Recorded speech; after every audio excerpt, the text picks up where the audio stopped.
इस पावन धरा पे और तेजाजी महाराज के इस पावन प्रांगण में आज के इस कार्यक्रम में मंच पे विराजमान एमएलए साहब, प्रधान प्रतिनिधि भाई पिंचर साहब, सरपंच साहब, पूर्व सरपंच साहब और मंच पे विराजमान समस्त जनप्रतिनिधिगण, सामने विराजमान पिता तुल्य बुजुर्गजन, नौजवान साथियों, माताओं, बहनों, प्यारे बच्चों, सबसे पहले तो इस कार्यक्रम के सुंदर आयोजन के लिए पूरी सेनिया की टीम को दिल की गहराइयों से धन्यवाद कि आपने सुंदर कार्यक्रम का आयोजन किया और हमें जो मान सम्मान दिया उसके लिए हम सदैव आप लोगों के आभारी रहेंगे।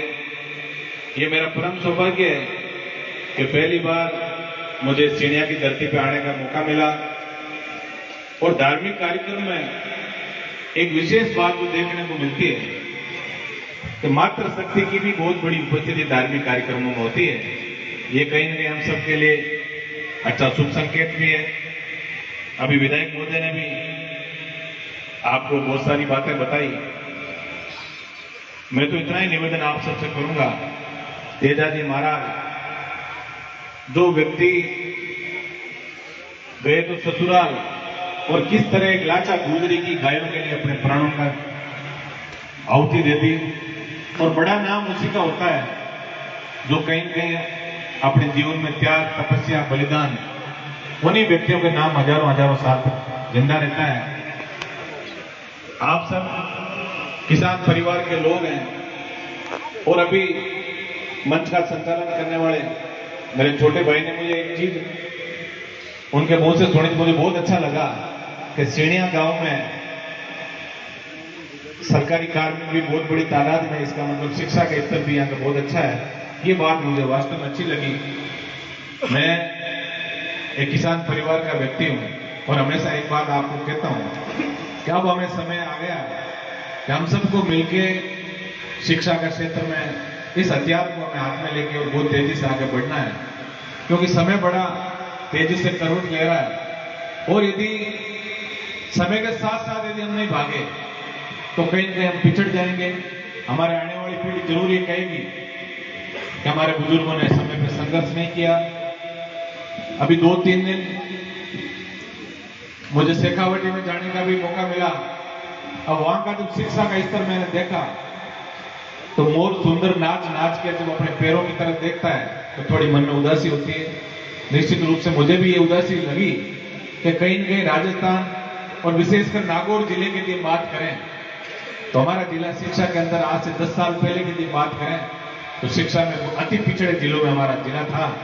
लेकिन अब मैं धन्यवाद दूंगा किसान के बेटों को जिन्होंने हमेशा, चाहे देश की लोकसभा हो चाहे राजस्थान की विधानसभा में, हम सब जनप्रतिनिधि ईमानदारी से ये मुद्दा जरूर उठाते हैं कि शिक्षा का क्षेत्र हमारा नागौर जिला जो शिक्षा से वंचित है, अच्छे अच्छे कॉलेज खुले, अच्छे स्कूल खुले।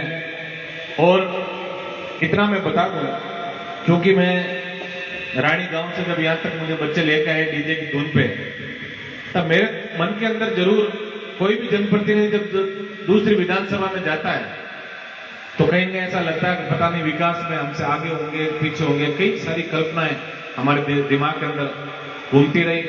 ये सही बात है कि आपके यहां से चुने हुए विधायक विपक्षी पार्टी से आते हैं, सत्ता पक्ष में बैठे लोगों का अलग रुख होता है, लेकिन विकास की यदि बात करें तो मैं किसी की तारीफ नहीं कर रहा हूं। बाकी हनुमान बेनीवाल जी, एक किसान का बेटा राजस्थान के अंदर देश की आजादी के 75 वर्ष बाद एक किसान का बेटा ये सोचता है। बाकी तो एमएलए एमपी बनने के बाद 2 काम करते हैं, या तो ऐशो आराम कर लो और ये बहुत बड़ा पैसा कमा के अपना बहुत बड़ा एम्पायर खड़ा कर लो।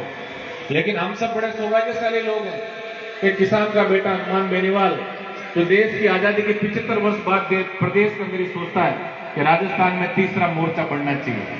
खुशहाल राजस्थान की कल्पना करने वाला व्यक्ति जो हमेशा ये कहता है कि मैं चाहता हूं व्यवस्थाओं के अंदर परिवर्तन हो। गांव का गरीब व्यक्ति, दलित पीड़ित व्यक्ति जब थाने, कोर्ट, कचहरी, तहसील के अंदर जाए तो अफसर खड़ा होकर पूछे, बाबा बताओ मैं आपकी क्या सेवा कर सकता हूं। ऐसा राजस्थान हम लोग बनाना चाहते हैं। प्यारे साथियों, जनप्रतिनिधि ये हमारे बुजुर्गों को भी थोड़े बुजुर्ग बड़ी तादाद मंच में बैठे हैं, तो निश्चित रूप से मैं इनसे आग्रह भी करूंगा तो आप लोग यदि वास्तव में, क्योंकि हमने पहले जो एमएलए और एमपी, जब हम भी छोटे थे देखते थे, कोई कहते थे एमपी साहब आए, एमएलए साहब आए, हमें लगता था जैसे कोई भगवान के अवतार आए। ये सही बात है। हमने जनप्रतिनिधियों को इतना सर राजस्थान के अंदर चढ़ाया कि वो अपने आप को भगवान मान बैठे, और उसका नतीजा आज हम देख रहे हैं। विकास के अंदर हमें कौन से पायदान होना चाहिए थे, आज बात कर रहे हैं, अच्छी बात की, हम चांद पे पहुंच गए। अभी रूप जी ने भी खूब सारी बातें बताई, लेकिन चांद पे तो पहुंच गए, लेकिन बिजली की आज कमी है राजस्थान में, आपने देखा। आज रोजगार की कमी है, किस तरह कानून व्यवस्था, हमारी बहन बेटियां सुरक्षित नहीं है, शिक्षा का स्तर कितना होना चाहिए उस पर हम नहीं पहुंचे, समरसता की बात कोई नहीं करता। तो मैं इतना निवेदन आज यहां आपसे करूंगा कि हम सब लोगों को मिलके और ऐसा राजस्थान हम सबको बढ़ाना है जो सही दिशा के अंदर काम करे। अच्छे जनप्रतिनिधि आप चुनो। मैं हमेशा एक बात कहता हूं, जनप्रतिनिधि गाड़ी के अंदर हेडलाइट का काम करती है। गाड़ी चाहे 5 करोड़ की ले लो और चाहे 5 लाख की, जब तक उसके अंदर हेडलाइट अच्छी नहीं होगी तब तक आप मैं अंधेरी रात में उस गाड़ी में आप सफर नहीं कर सकते। इसलिए अच्छा जनप्रतिनिधि आप लोगों को चुनना है। कौन व्यक्ति है जो आपको अच्छी बात बता के और सही दिशा के अंदर आगे बढ़ा है? कौन वो व्यक्ति है? आज ये सही बात है कि विकास की बात करें तो 1-2 विकास में तो मकराना सहित आगे निकला है। मैंने आज अखबार पढ़ा था सुबह का, लात घूंसे चलाने में आप लोग हमसे क्योंसर वालों से बहुत आगे निकले, लात घूंसे चलाने में। आज सुबह अखबार में पढ़ा था मैं, कांग्रेस की कई मीटिंग के अंदर खूब लात घूंसे चले थे। सड़कों की नेटवर्क की यदि हम बात करें, रूपाराम जी हमारे साथ ही विधानसभा में बैठते हैं। इस बार का जब बजट आया, रूपाराम जी हमारी विधानसभा में पिछली और इस साल को लेके और 1000 किलोमीटर नई सड़कों का काम चल रहा है, 1000 किलोमीटर। उसके लिए मैं धन्यवाद आपको भी दूंगा कि आपके बोर्ड से हनुमान बेनीवाल जी देश की लोकसभा में पहुंचे। देश की जो बड़ी बड़ी योजनाएं, उनका बड़ा पैसा भी क्यों विधानसभा में आता है। इस बार यहां भी आपके कालवा के अंदर फ्लाईओवर से लेकर 1-2 बड़ी सीआरएफ की रोडों का भी उन्होंने प्रस्ताव भेज रखा है। मैं तो इतना निवेदन आप सबसे करूंगा, हम सब लोग मिलकर अब आत्मविश्लेषण करना हम लोग सीखें। हम लोग अंधभक्ति के अंदर नहीं जिए नेताओं की भी, हमें विश्लेषण करना है कि कौन ऐसा व्यक्ति है जो हमें सही दिशा के अंदर आगे बढ़ा रहा है, कौन ऐसा व्यक्ति है।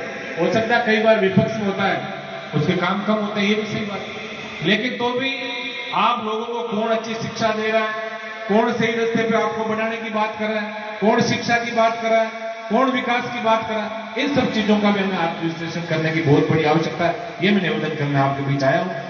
आज मातृशक्ति की भी बड़ी उपस्थिति है, तो इतना भी मैं निवेदन करूंगा कि मैं बेटों को पढ़ा है। आधी आबादी 50% आबादी पुरुषों की और 50% आबादी हमारी मातृशक्ति की। देश की जितनी योजनाएं बढ़ी, 50% आबादी को आगे बढ़ाने की बहुत बड़ी योजनाएं चली, लेकिन मातृशक्ति को भी जब तक हम बराबरी की, क्योंकि 2 पहिए हैं विकास के, 50% की आबादी, तो निश्चित रूप से मातृशक्ति की जो शिक्षा है उसमें भी हमें ध्यान देने की बहुत बड़ी आवश्यकता है। आज अभी जो डीएमएफटी का फंड आया, उसके अंदर भी इस पंचायत को बहुत कुछ मिला।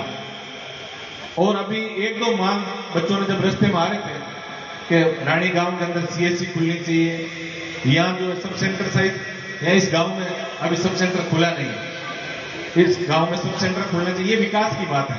हम सब मिलकर प्रयास करेंगे कि आपकी जो भी जायज मांगे हैं, हम सब मिलकर, हमारी विचारधारा हो सकता अलग हो, लोकतांत्रिक देश से विचारधारा अलग अलग हो सकती है, लेकिन सबका उद्देश्य हमारा एक है कि किसान कौम के दलित पीड़ित वंचित व्यक्ति जो आज तक विकास की मुख्य धारा से नहीं जुड़ पाए, उन सब लोगों को एक साथ लेके और हम विकास की नई डगर पे हम लोग मिलकर चलें, ऐसा हम सब लोग मिलकर प्रयास करेंगे।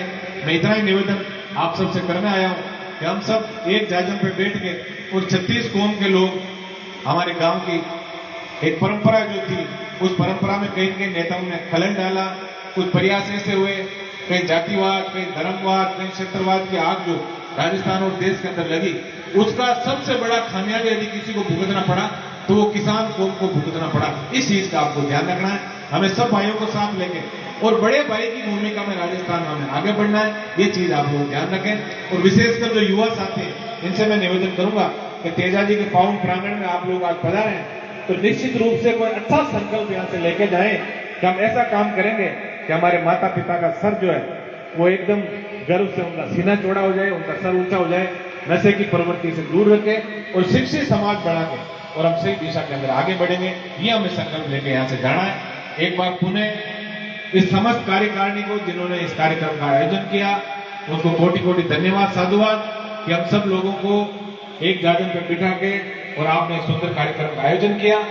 मैं एक बार पुनः इसी अपेक्षा और विश्वास के साथ कि आप सब लोग मिलके और हमारे क्षेत्र के विकास के लिए हम लोग सही दिशा में आगे बढ़ेंगे, नशा मुक्त और शिक्षित समाज बना के और हम सब मिलके और हमारे समाज का, हमारे परिवार का नाम हम रोशन करेंगे।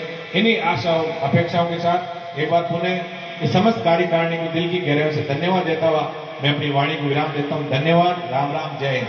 बोलिए तेजाजी महाराज की।